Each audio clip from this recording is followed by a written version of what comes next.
Semester Gandhi दर्शन से जो है उसी यूनिट से हम आपको आगे लेके चलते हैं। हमने पहले वीडियो में हमने अर्थ, परिभाषा और विशेषता को समझा था। इसके बाद जो है हम दर्शन की आवश्यकता को समझते हैं। ये देखिए, दर्शन की आवश्यकता में हमारे जो है मुख्यतः दर्शन की आवश्यकता 5 प्रकार से जो है बताया गया है। पहला आपका है मानव की चिंतनशीलता प्रवृत्ति के कारण। तो मानव चिंतन की प्रवृत्तिशीलता कारण दर्शन की आवश्यकता, देखिए जो है दर्शन की आवश्यकता का विशेष महत्व है कि मानव की जो प्रवृत्ति होती है वो जो है कहीं ना कहीं प्रकृति से ही जुड़ी रहती है। तो जो है हर प्रत्येक मानव में जो है चिंतनशीलता की भावना होती है। कोई जो है चिंतनशीलता में जो है बहुत कुछ खोज कर जाता है, बहुत कुछ सीखता है, और कोई मतलब साधारण ही चिंतन करता है। लेकिन चिंतनशीलता जो है हर मानव की प्रवृत्ति में ये रहता है। इसके बाद देखिए मानव जो है दूसरा हमारा है संस्कृति निर्माण करने के कारण से है। तो संस्कृति निर्माण करने की आवश्यकता हमारे जो है दर्शन में इसलिए है क्योंकि देखिए अगर हम जो है अपने देश की, अपने भारत की, अपनी संस्कृति के बारे में नहीं जानेंगे तो जो है उसका निर्माण और उसकी जो आधारशिला है उसको बनाए रखने के लिए हम आगे उसके लिए कुछ अलग नहीं कर पाएंगे। जो है वही हमारा वो जो है काम जो है वही रुका रहेगा। उसके आगे जो है किसी के बारे में उसके बारे में किसी को जो है कुछ पता नहीं चल सकता है जब तक कि हम उससे जुड़ी हुई बातों को जो है बताएंगे नहीं। तो हम ऐसा भी कह सकते हैं कि संस्कृत हमारे जीवन का आधार है। इसके बाद देखिए तीसरा हमारा आता है प्रगति लाने के कारण। तो जहाँ बात ये आती है कि दर्शन की आवश्यकता और जो है मानव और उसकी प्रगति के लिए जो है बहुत है। जीवन के हरेक प्रत्येक पहलू में जो है जब हम आगे बढ़ना चाहते हैं, कोई लक्ष्य बनाना चाहते हैं तो उसके लिए जो है हमको कुछ न कुछ संघर्ष करना पड़ता है, तभी हम अपने लक्ष्य में कामयाब होते हैं। तो हम कह सकते हैं कि दर्शन की आवश्यकता जो है प्रत्येक व्यक्ति के लिए हमेशा किसी न किसी रूप में जरूर बनी रहती है। इसके बाद देखिए हमारा आता है राजनीतिक व्यवस्था के दृष्टिकोण से। तो जहाँ बच्चों बात आती है कि राजनैतिक व्यवस्था के दृष्टिकोण से तो देखिए हम कह सकते हैं कि विभिन्न प्रकार की राजनीतिक व्यवस्था में विभिन्न प्रकार के दर्शन होते हैं।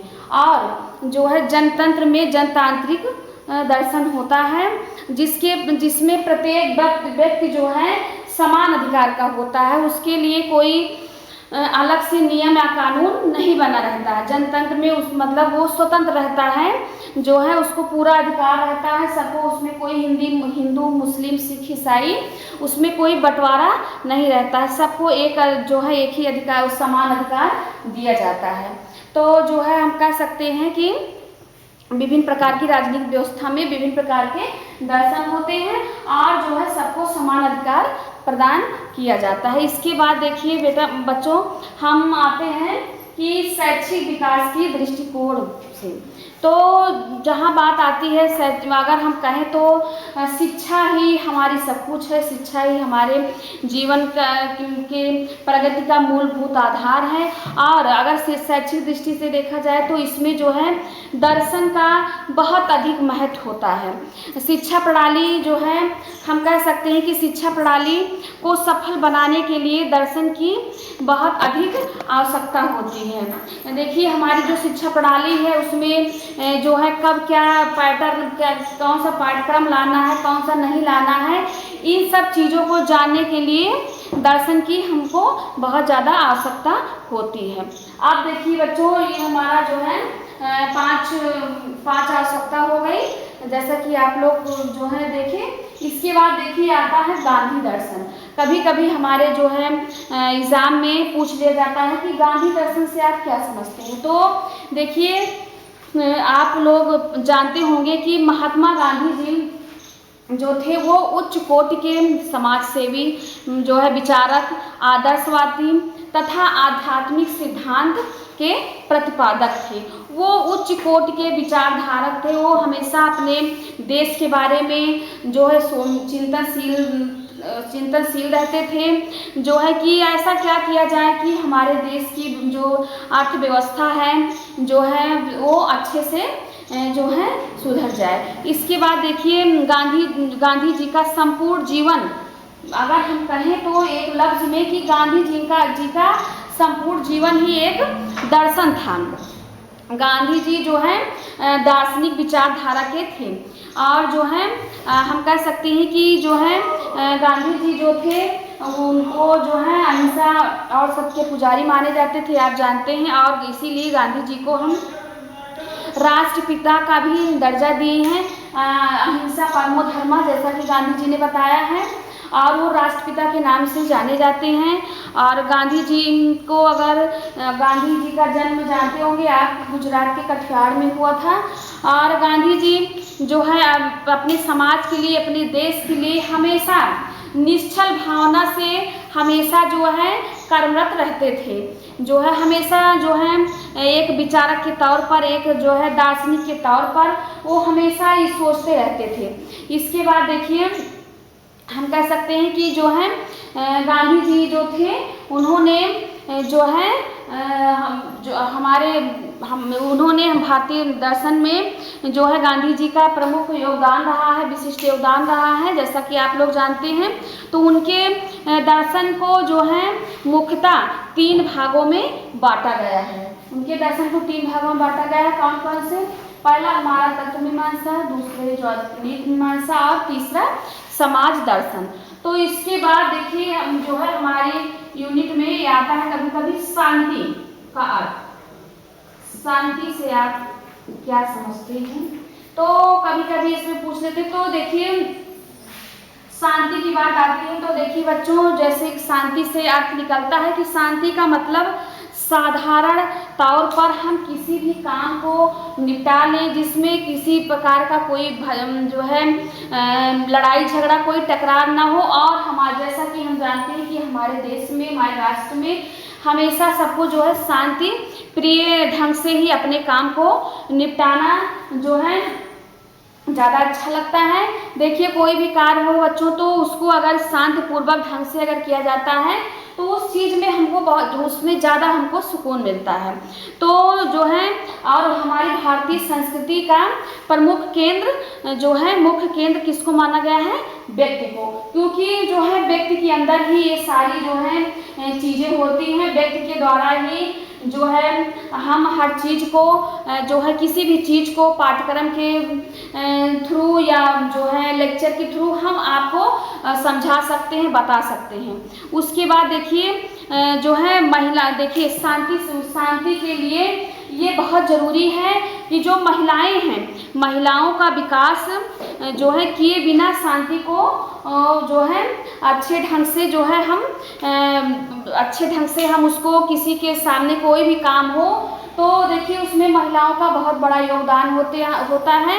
तो जो है ऐसा हम कह सकते हैं कि बिना महिलाओं के योगदान के जो है शांति को प्राप्त करना असंभव हो सकता है। इसके बाद देखिए बच्चों हमारा आता है कि जो है गांधी जी जो थे वो दार्शनिक विचारधारा के थे, जैसा कि आप लोग जानते हैं। तो गांधी जी जो है विचारधारा के थे, हमारे एग्जाम में कभी कभी आ जाता है। तो देखिए गांधी जी के जो प्रमुख विचार थे वो क्या थे? देखिए वो अहिंसा में विश्वास रखते थे। पहला है अहिंसा में विश्वास।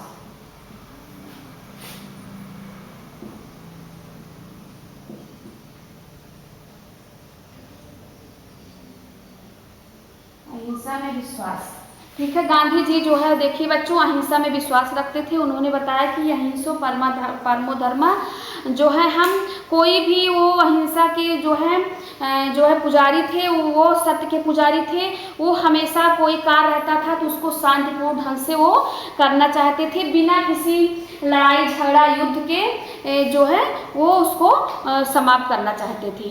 इसके बाद देखिए जो है आता है कि ईश्वर में विश्वास। गांधी जी ईश्वर में विश्वास,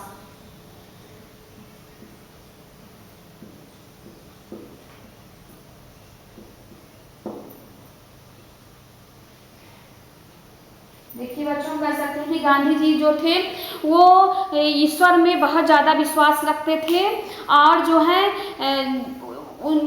हमेशा चिंतनशील मननशील रहते थे और जो है वो हर चीज़ जो है परमात्मा पर छोड़ देते थे और जो है परमात्मा पर विश्वास करके कोई भी कदम उठाते थे और उसको वो शांतिपूर्ण ढंग से जो है पूरा करना चाहते थे। इसके बाद देखिए सत्याग्रह, तीसरा कभी कभी पूछ लेते हैं सत्याग्रह क्या है। सत्याग्रह, देखिए बच्चों सत्याग्रह का मतलब होता है कि उन्होंने असहयोग आंदोलन और उपवास हड़ताल और उसके बाद जो है आदि को सत्याग्रह के अंतर्गत उन्होंने रखा। अगर सत्याग्रह का मतलब आता है तो देखिए वो हमेशा जो है उन्होंने असहयोग आंदोलन को, उसके बाद जो है हड़ताल और जो है उपवास करके जो है किसी भी चीज़ को हासिल करना चाहते थे, ये सत्याग्रह के अंतर्गत आता है। तथा वो हमेशा अनुशासनहीनता से दूर रहने का ही प्रयास करते थे। उसके बाद देखिए कर्म में विश्वास, चौथा है कर्म में विश्वास।